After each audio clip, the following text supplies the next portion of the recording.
Hi friends, today we can see something about swelling. So, swelling is a common word, right?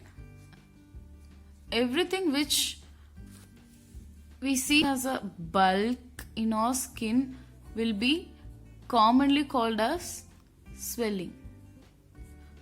In swelling, first topic we are gonna see is lipoma. So, lipoma, which commonly used to be called as universal tumor, which means in most of the persons we can see this lipoma. That's why they are calling as universal tumor. And this lipoma is a most common type of benign tumor. So this lipoma is most common type of benign tumor which arises from yellow fat. So we can call some swellings as lipoma which has its origin from yellow fat. So this lipoma swelling will be consisting of yellow fat. And we can see some other extra topic which is known as hibernoma. This hibernoma, most of us won't be hearing a word hibernoma, but this hibernoma is also a tumor which mainly arises from a brown fat. Just I am telling you this point just to remember along with this lipoma point. So commonly lipoma is a universal tumor which is also a common type of benign tumor. This lipoma consists of only yellow fat, and there is also another type of swelling which is hibernoma which mainly consists of brown fat. You can understand, right? Next, this lipoma commonly occurs anywhere except in brain. So lipoma won't be seen in our brain. So any swelling which occurs in brain, we can't be diagnose it as a lipoma. So lipoma is commonly not found in brain. Except brain, we can see this lipoma in all over the body. Next, this lipoma can be diffused or localized. Localized means on particular place it will be seen. Diffused in the sense it will be getting splitted over. And also this lipoma swelling may be single or multiple. Next, we can see some types of lipomas. The most common types. First is neurolipoma. Due to nerve involvement, this neurolipoma type will be having a painful sensation.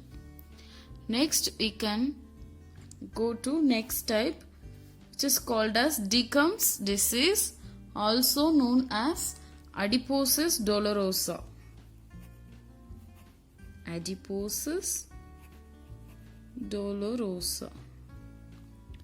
This particular type is basically an multiple neurolipomatosis,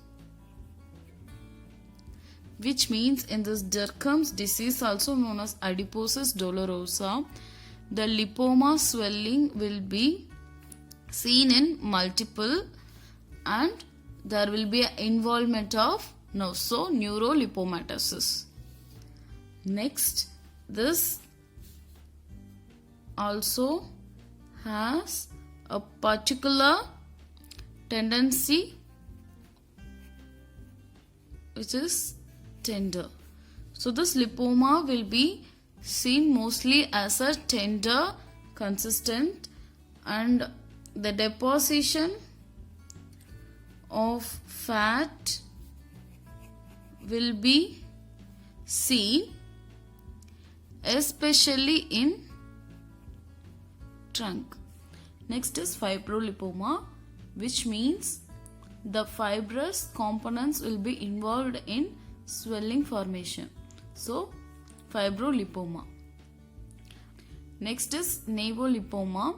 This nevolipoma swelling will be seen along with telangiectasis features. Next is lipoma arborescens. This lipoma arborescens is mainly a pedunculated type. Pedunculation means we all know that the swelling will be seen slightly detached from the skin layer.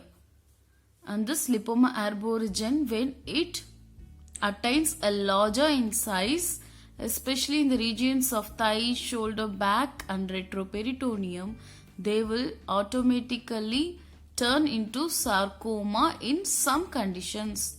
So, lipoma arborescens have a tendency to turn into sarcoma in some conditions.